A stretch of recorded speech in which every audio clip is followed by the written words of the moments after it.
ফিহিল কুরআন। রমজান মাস মহিমান্বিত মাস, যে মাসকে আল্লাহ পাক নির্বাচিত করেছেন কুরআন নাজিলের মাস হিসাবে। সুবহানাল্লাহ। এই কুরআন নাজিলের মাস রমজান মাস, রমজানের ফজিলত এত বেশি, আল্লাহ পাক রব্বুল আলামিন যে কয়েকটি কারণে রমজানের ফজিলত এবং মর্যাদাকে বাড়িয়ে দিয়েছেন। আমরা যদি দেখি, তন্মধ্যে প্রথম কারণ হচ্ছে এই মাসে ইসলামের যে মূল ভিত্তি, কয়টি? 5টি। বুনিয়াল ইসলাম আলা খামসিন, এর মধ্যে অন্যতম ভিত্তি, মৌলিক ভিত্তি একটি হচ্ছে রোজা। প্রত্যেক নরনারীর জন্য ফরজে আইন, এটা ধনী গরিব নির্বিশেষে সবার জন্য। সেই রোজাকে রমজান মাসে ফরজ করা হয়েছে। এটা হচ্ছে রমজানের ফজিলতের প্রথম কারণ, যে রমজানে আল্লাহ পাক এই রমজান মাসে আমাদের জন্য রোজাকে ফরজ করেছেন। আর রোজাটা হচ্ছে ইসলামের মূল 5টি ভিত্তি তথা বেনার মধ্যে একটি ভিত্তি হচ্ছে রোজা। রমজান শরীফে আমাদের জন্য রোজাকে ফরজ করা হয়েছে।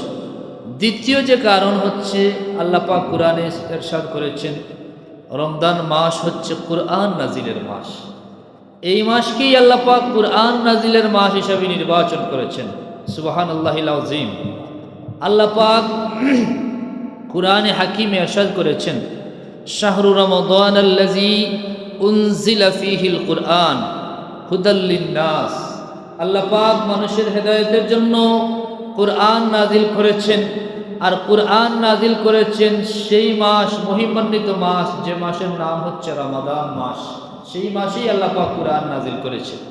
এজন্য রমজানের ফজিলত এবং মর্যাদার দ্বিতীয় কারণ হচ্ছে আল্লাহ পাক এই মাসেই কুরআন নাজিল করেছেন। বলি সুবহানাল্লাহিল আযীম।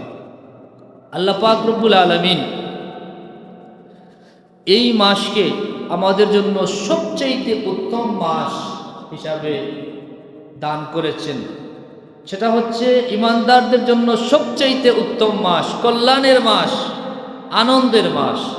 রাসূল পাক সাল্লাল্লাহু আলাইহি ওয়াসাল্লাম ইরশাদ করেছেন যে ইমানদারদের জন্য সবচেয়ে আনন্দের মাস হচ্ছে রমজান মাস। পক্ষান্তরে মুনাফিকদের জন্য সবচেয়ে কষ্টকর মাস হচ্ছে রমজান মাস। নাউযুবিল্লাহ বলেন। এজন্য ইমানদার যারা, তাদের রজব আসার সাথে সাথেই রমজানের একটা আমেজ তৈরি হয়ে যায়। রজব মাস থেকেই ইমানদারগণ রমজানের জন্য আল্লাহর কাছে দোয়া করতে থাকে, আল্লাহ আমাদেরকে রজব এবং শাবানের বারাকা নসিব ফরমাও, আর আমাদেরকে মেহেরবানি করে রমজান পর্যন্ত পৌঁছে দাও। বলি আল্লাহুম্মা আমিন। কিন্তু পক্ষান্তরে যাদের মধ্যে ইমানের মধ্যে ভেজাল আছে, তাদের মধ্যে বিভিন্ন ধরনের টেনশন দেখা দেয়, কিভাবে রমজান রাখবো। তাদের মধ্যে মনে হয় যেন একটি পাহাড় সম বোঝা সামনে উপস্থিত, ঠিক কিনা? এজন্য ইমানদারের আলামত হচ্ছে, ইমানদারের জন্য সবচাইতে উত্তম মাস, সবচাইতে আনন্দের মাস হচ্ছে রমজান মাস। যে মাসে আল্লাহ পাক জান্নাতের দরজাসমূহ খুলে দেন। ফুতিহাত আবওয়াবুল জান্নাহ। আল্লাহ পাক রমজানুল মুবারকে জান্নাতের সমস্ত দরজা খুলে দেন। আল্লাহ পাক জাহান্নামের সমস্ত দরজাকে বন্ধ করে দেন। আল্লাহর হাবিব সাল্লাল্লাহু আলাইহি ওয়াসাল্লাম ইরশাদ করেছেন, ইযা জাআ রমাদান ফুতিহাত আবওয়াবুল জান্নাহ ওয়া গুল্লিকাত আবওয়াবুন নার ওয়া সুফিদাতিশ শায়াতিন। যখন রমজানের চাঁদ উদিত হয়, সাথে সাথে আল্লাহ পাক জান্নাতের সমস্ত দরজাসমূহ খুলে দেন এবং জাহান্নামের সমস্ত দরজাসমূহ বন্ধ করে দেন। ওয়াসুফিদাতিশ শায়াতিন, আর শয়তানকে শিকলবন্দি করে দেন। সুবহানাল্লাহ। কিভাবে আল্লাহ পাক আমাদের জন্য পরিবেশ তৈরি করেন, জান্নাতের দুয়ারসমূহ খুলে দেওয়া হয়, জাহান্নামের দরজাসমূহ বন্ধ করে দেওয়া হয়, আর আমাদেরকে আল্লাহর পথে সবচেয়ে বেশি বাধাগ্রস্ত যে করে, সেই মরদুদ শয়তানকে আল্লাহ পাক এই মাসে শিকলবন্দি করেন, যাতে করে তার ইমানদার বান্দাদের ইবাদত বন্দেগীতে কোনো বাধা সৃষ্টি করতে না পারে। সুবহানাল্লাহিল আযীম। এজন্য এই মাস রহমত, মাগফিরাত, নাজাতের মাস। রাসূল পাক সাল্লাল্লাহু আলাইহি ওয়াসাল্লাম শাবানের শেষে খুতবা প্রদান করতেন। রমজানের পূর্বে শাবানের শেষে হযরত সালমান ফারসি রাদিয়াল্লাহু তাআলা আনহু থেকে বর্ণিত, আল্লাহর হাবিব সাল্লাল্লাহু আলাইহি ওয়াসাল্লাম রমজানের পূর্বে শাবানের আখেরে খুতবা প্রদান করতেন। ক্বালা খতাবানা রাসূলুল্লাহ সাল্লাল্লাহু আলাইহি ওয়াসাল্লাম আখির ইয়াউমিন মিন শাবান। হযরত সালমান ফারসি রাদিয়াল্লাহু তাআলা আনহু ইরশাদ করেন যে আল্লাহর হাবিব রাহমাতুল আলামিন সাল্লাল্লাহু আলাইহি ওয়াসাল্লাম শাবানের শেষ দিন খুতবা প্রদান করতেন। তিনি বলতেন, ফাকালা আইয়ুহান নাস, হে মানব মণ্ডলী, কাদ আযাল্লুকুম শাহরুন আযীম শাহরুম মুবারাক, হে মানব মণ্ডলী, একটি মহান এবং কল্যাণময় মাস তোমাদের নিকটে, যে মাস কল্যাণময় মাস, মহান মাস। রাসূল পাক সাল্লাল্লাহু আলাইহি ওয়াসাল্লাম শাহরুন আযীম বলেছেন। আল্লাহর আরশকে আল্লাহ আরশে আযীম বলেছেন। রাসূল পাক সাল্লাল্লাহু আলাইহি ওয়াসাল্লামের মুবারক চরিত্রকে আল্লাহ পাক খুলুকিন আযীম বলেছেন। আর মাসসমূহের মধ্যে রমজানুল মুবারককে আল্লাহর হাবিব শাহরুন আযীম বলেছেন। বলি সুবহানাল্লাহ। এই মাসের বড়ত্ব, এই মাসের ফজিলত, এই মাসের মাহাত্ম্য ভাষায় প্রকাশ করার মতো নয়। এত বেশি আল্লাহ পাক এই মাসকে ফজিলত এবং মর্যাদা দান করেছেন। আল্লাহর হাবিব ইরশাদ করেন, শাহরুন ফিহি লাইলাতুন খায়রুম মিন আলফি শাহর। এই মাসেই আল্লাহ পাক তোমাদের জন্য একটি রাত রেখেছেন, যে রাতকে হাজার মাসের চাইতে দামি বানিয়েছেন আল্লাহ। খায়রুম মিন আলফি শাহর, হাজার মাসের চেয়ে দামি রাত। এই মাসেই এমন একটি রাত রয়েছে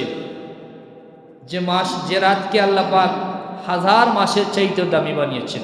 হাজার মাসে হয় ৮৩ বছর ৪ মাস, কিন্তু আল্লাহর হাবিব ইরশাদ করেন এই মাসে এমন একটি রাত আছে যে একটি রাত যদি কোনো বান্দা ইবাদত বন্দেগীতে অতিবাহিত করে ৮৩ বছর ৪ মাস নির্বিঘ্নে ইবাদত বন্দেগী করে যে ফজিলত মর্যাদা লাভ করবে, এই একটি রাত যে আল্লাহর বন্দেগীতে অতিবাহিত করবে তাকে এর চাইতেও বেশি ফজিলত দান করা হবে। সুবহানাল্লাহিল আযীম। ৮৩ বছর ৪ মাস। আলফুন, আরবিতে আলফুন বলতে শুধু হাজার বোঝায় না।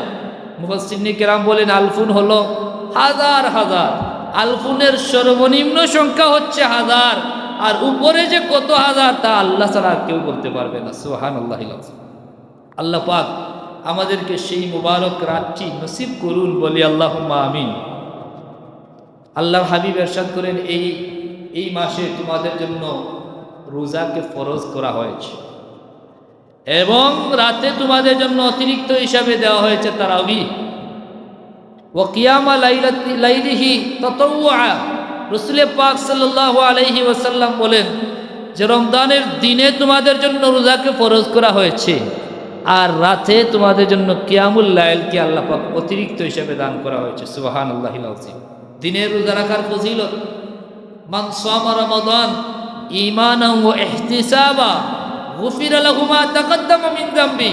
আল্লাহর হাবিব সাল্লাল্লাহু আলাইহি ওয়াসাল্লাম ইরশাদ করেন যে ইমানদার বান্দা ঈমানের সাথে সওয়াবের আশায় রমজানের দিনে রোজা রাখবে, আল্লাহ পাক তার সমস্ত জীবনের গুনাহ খাতা মাফ করে দেবেন। সুবহানাল্লাহ। রোজার মতো রোজা হতে হবে। শুধুমাত্র আমরা যদি উপবাস করি, খানা থেকে এবং বিবির কাছে যাওয়া থেকে বিরত থাকলেন, কিন্তু আপনি মিথ্যাকে বর্জন করতে পারলেন না, তাইলে আল্লাহর জন্য আপনার এই উপবাস থাকার কোনো প্রয়োজন নেই। আল্লাহর হাবিব ইরশাদ করেছেন। এজন্য আমরা যেন যথাযথভাবে রমজানের হক আদায় করে রমজানের রোজা রাখতে পারি। আল্লাহ পাক আমাদেরকে সেই তৌফিক ভিক্ষা দান করুন, বলি আল্লাহুম্মা আমিন। এই মাস এমন মুবারক মাস যে মাসের ব্যাপারে আল্লাহর হাবিব ইরশাদ করেন যদি আল্লাহর কোনো বান্দা এই মাসে আল্লাহর সন্তুষ্টির জন্য একটি নফল ইবাদত করে, আল্লাহ পাক তাকে কানা কামান আদ্দা ফারিদা, এই নফলকে আল্লাহ পাক ফরজের সমতুল্য হিসাবে গ্রহণ করবেন। যদি এই মাসে কোনো বান্দা আল্লাহর সন্তুষ্টির জন্য একটি নফল ইবাদত করে, সেজন্য একটি ফরজ ইবাদত করলো। সুবহানাল্লাহ। ওয়ামান আদ্দা ফিহি ফারিদাতান কানা কামান আদ্দা ফিহি সাবঈনা ফারিদা। যদি এই আল্লাহর কোন বান্দা রমজানে একটি ফরজ আদায় করে, আল্লাহ পাক তাকে 70টি ফরজ আদায়ের সওয়াব দান করবেন। সুবহানাল্লাহ। একটি ফরজকে আল্লাহ পাক 70 গুণ বাড়িয়ে দেবেন, একটি নফলকে ফরজের সমান আল্লাহ পাক সওয়াব দান করবেন। সেই মাসের নাম হচ্ছে রমজান মাস। সুবহানাল্লাহ। কিভাবে আল্লাহ পাক অফার দিচ্ছেন? কারণ হচ্ছে ঈমানদারদের জন্য, মুসলমানদের জন্য বছরের শেষ মাস, মানে ইবাদতের জন্য, আমলের জন্য বছরের শেষ মাস হচ্ছে শাবান। কারণ রাসূল পাক সাল্লাল্লাহু আলাইহি ওয়াসাল্লামের হাদিস মুবারক সাক্ষী, শাবান মাসে পুরো এক বছরের আমলনামা আল্লাহর দরবারে পেশ করা হয়। যেমন এখানে অনেকেই ব্যবসায়ী আছেন, শুভ হালখাতা করা হয় না? এটাকে কি বলা হয়? কি জানি একটা বলে আপনাদের ভাষায়, ইয়ারলি ক্লোজিং, যেটা বাৎসরিক, যেটাকে শুভ হালখাতা বা কি বলে, সন বলে সিন্ধি ভাষা, আর কি একটা বলে, যে বছরের পুরা হিসাবকে কি করা হয়? ক্লোজ করা হয়। যেটা সিলেটে কিংবা বাংলাদেশের প্রেক্ষাপটে বেশিরভাগ চৈত্র মাসে হয় ক্লোজিংটা। বৈশাখ থেকে নতুন বছরের নতুন ব্যবসা শুরু। ঠিক তদ্রূপ ঈমানদার মুসলমান ইবাদত পুরা এক বছরের আমলনামা ক্লোজিং করা হয় শাবানে, আবার নতুন বছরের খাতা আবার খোলা হয় রমজানে। এই জন্য এই মাসে আল্লাহ পাক এত অফার দিয়ে রেখেছেন, যদি রমজানে তোমরা একটি নফল ইবাদত করো, একটি নফল ইবাদত ফরজের সমান হয়ে যাবে। যদি একটি ফরজ ইবাদত করো, একটি ফরজ 70টা ফরজের সমান হয়ে যাবে। সুবহানাল্লাহ। আমরা এমনিতেই কিভাবে লাইন থাকে, আজকে যদি কোনো অ্যাপেক্সের শোরুমে এপ্রিলের কত তারিখ জানি তাদের মালিকের জন্মদিন, 26 এপ্রিল সম্ভবত, এই দিন কি 26% ছাড় দেয়। আমি একবার সিলেটে দেখলাম প্রত্যেকটা শোরুমে পা রাখার মতো জায়গা নাই, এত ভিড়, 26% ডিসকাউন্ট আছে। কিন্তু রমজানে ঈমানদারদের জন্য আল্লাহ পাক কেমন অফার দিয়ে রেখেছেন!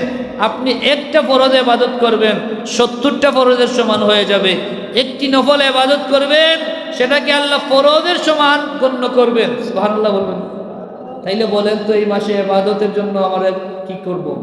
ইবাদত কম হবে নাকি বেশি হবে? যত ইচ্ছা, যতটুক সম্ভব আমাদের প্রাণপণ চেষ্টা চালিয়ে যেতে হবে। কারণ এই ফতোয়া দুনিয়ার কোনো মুফতি, যেই দিন রমজানের শেষ দিন হয়ে যাবে, রমজান বিদায় নেবে, শাওয়াল চলে আসবে, দুনিয়ার কোনো মুফতি বলতে পারবেন না যে নফলকে সুন্নতের মর্যাদা দেওয়ার অধিকার কোনো মুফতির নাই। নফল নফলই, কিন্তু এই নফলকে আল্লাহ পাক দিয়ে দিয়েছেন আমাদের জন্য। রমজানুল মুবারকে নফল সুন্নত নয়, বরং ফরজের সমান আল্লাহ পাক করে দিয়েছেন। সুবহানাল্লাহ। আর একটি ফরজ 11 মাস, দুনিয়ার কেউ বলতে পারবে না যে একটি ফরজ ইবাদত করলে 2টা ফরজের সমান হয়ে যাবে।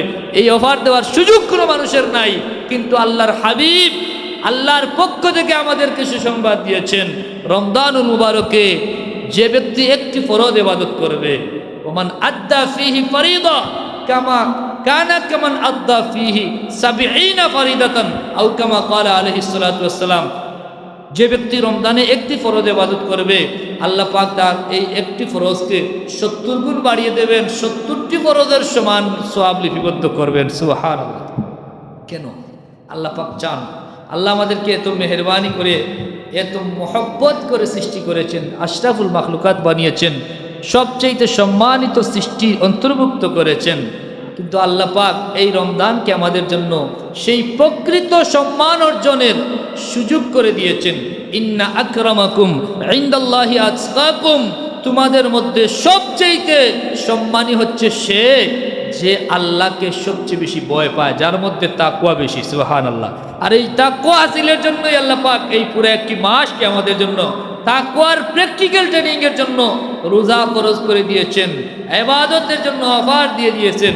আল্লাহ পাক ইরশাদ করেন, ইয়া আইয়ুহাল্লাযীনা আমানু কুতিবা আলাইকুমুস সিয়াম কামা কুতিবা আলাল্লাযীনা মিন ক্বাবলিকুম লাআল্লাকুম তাত্তাকুন, তোমাদের জন্য রমজানের রোজা ফরজ করা হয়েছে, তোমাদের পূর্ববর্তীদের উপর যেভাবে ফরজ করা হয়েছিল। কিন্তু এই রোজা দেওয়ার প্রধান কারণ হচ্ছে, প্রধান উদ্দেশ্য হচ্ছে যেন তোমরা মুত্তাকি হতে পারো, তাকওয়াবান হতে পারো, আল্লাহ পাক আমাদেরকে সেই তাকওয়া নসিব করুন বলি আল্লাহুম্মা আমিন। কামা হাক্কা আমরা রমজানের রোজা আদায় করব। রমজানের মধ্যে আমাদের যে কাজগুলো করতে হবে, রমজানের পূর্ববস্তুতি এখন থেকেই নিয়ে নিতে হবে। কারণ মানুষ অভ্যাসের দাস, কিংবা অভ্যাস মানুষের দাস, যাই বলেন, মানুষ যে অভ্যাস করবে, যে কাজ বেশি বেশি করে, সেটাই তার অভ্যাসে পরিণত হয়। মানুষ অভ্যাসের দাস নয়, আমি বলবো অভ্যাস মানুষের দাস। আপনি যেভাবে অভ্যাস করবেন সেটাই আপনার অভ্যাসে পরিণত হয়ে যাবে। এখন 11 মাস আপনি নামাজে গেলেন না, হুটহাট করে রমজানে নামাজ শুরু করলেন, তাহলে আপনার নামাজে মন বসবে? এখন থেকেই আপনাকে শুরু করতে হবে সেই প্র্যাকটিস, আপনি যাতে রমজানকে কাজে লাগাতে পারেন। আল্লাহ পাক আমাদের সবাইকে সেই তৌফিক ভিক্ষা দান করুন বলি আল্লাহুম্মা আমিন। রমজানের পূর্বে আমাদেরকে শাবানকে গণনা করতে হবে। আল্লাহর হাবিবের সুন্নাহ হচ্ছে, রসুল পাক সাল্লাল্লাহু আলাইহি ওয়াসাল্লাম বলেন, আহসুস শাবান, তোমরা শাবানকে গণনা করো লি রমাদান, রমজানের জন্য। কারণ শাবান গণনা না করলে রমজান সম্পর্কে সঠিক সিদ্ধান্ত নেওয়া কঠিন হয়ে যাবে। আমাদেরকে চাঁদ দেখতে হবে। 2 নম্বর কাজ হচ্ছে আমরা যেন রমজানের চাঁদ দেখি। এখন প্রায় মানুষ শুধু মোবাইলের দিকে তাকিয়ে থাকে যে নিউজে কি বললো না, এটা একটা সুন্নাত থেকে আপনি বঞ্চিত হচ্ছেন। রসুলে পাক সাল্লাল্লাহু আলাইহি ওয়াসাল্লামের হাদিস মুবারক, সুমু লিরুয়াতিহি, তোমরা চাঁদ দেখে রোজা শুরু করো, ওয়া আফতিরু লিরুয়াতিহি, এবং চাঁদ দেখে রোজা থেকে তোমরা বিরত থাকো। আমরা যেন সেই সুন্নাতে আমল করতে পারি, সেই সুন্নাহ পালন করতে পারি, সেই তৌফিক আল্লাহ পাক ভিক্ষা দান করুন বলি আল্লাহুম্মা আমিন। চাঁদ আকাশ মেঘাচ্ছন্ন তো আর সুযোগ নেই এখন শীতের দিন, এরপরও চাঁদ দেখা যাক কিংবা না যাক, আমরা যেন রমজান 29 শাবান চাঁদ দেখার জন্য মনোযোগী হই। এবং চাঁদ দেখে যদি আপনি সেই দোয়াটা আপনি পড়ে নেন, আল্লাহর হাবিবের শিক্ষা দেওয়া সেই দোয়া, আল্লাহুম্মা আহিল্লাহু আলাইনা বিল আমনি ওয়াল ঈমান, আও আল্লাহুম্মা আহিল্লাহু আলাইনা বিল ইয়ুমনি ওয়াল ঈমান ওয়াস সালামাতি ওয়াল ইসলাম রব্বি ওয়া রাব্বুকাল্লাহ। এই দোয়া রাসূল পাক সাল্লাল্লাহু আলাইহি ওয়াসাল্লাম সাহাবায়ে কেরামকে শিক্ষা দিয়েছেন, চাঁদ দেখার দোয়া। আমরা রমজানের চাঁদ দেখব, এবং প্রথম কাজ হচ্ছে প্রথম চাঁদ দেখার পরেই প্রথম রাতেই আমাদেরকে তারাবির সালাত আদায় করতে হবে। পুরা 1 মাস জামাতের সাথে আমরা যেন 20 রাকাত তারাবির নামাজ আদায় করতে পারি, যেটাকে কিয়ামুল লাইল বলা হয় রমজানে। মান কামা রমাদান ঈমানান ওয়া ইহতিসাবা গুফিরা লাহু মা তাকাদ্দামা মিন যামবি। রাসূলুল্লাহ সাল্লাল্লাহু আলাইহি ওয়াসাল্লাম ইরশাদ করেছেন যে ইমানদার সওয়াবের আশায় রমজানে রাতে কিয়ামুল লাইল করবে, তথা তারাবির সালাত আদায় করবে, আল্লাহ পাক তার সমস্ত জীবনের গুনাহ খাতাকে ক্ষমা করে দিবেন। সুবহানাল্লাহ। আল্লাহ আমাদের সবাইকে নসিব করুন বলি আল্লাহুম্মা আমিন। এবং এই মাসে আমরা যেন কুরআন তেলাওয়াতে মনোযোগী হই। যেহেতু এই মাসটা হচ্ছে কুরআন নাজিলের মাস, এজন্য রমজান যেন হয় আমাদের কুরআনময়। আমাদের সালফে সালিহিন, আকাবির উলামায়ে কেরাম, সাহাবায়ে কেরাম, স্বয়ং রসুল পাক সাল্লাল্লাহু আলাইহি ওয়াসাল্লাম এই মাসে কুরআন নিয়ে মশগুল থাকতেন। এটাই হচ্ছে আমাদের সবচেয়ে গুরুত্বপূর্ণ বিষয়। রমজানে যেন আমরা অন্যান্য ইবাদত থেকে গুরুত্ব বেশি দেই কুরআন তেলাওয়াতে। আল্লাহ পাক আমাদের সবাইকে তৌফিক ভিক্ষা দান করুন বলি আল্লাহুম্মা আমিন।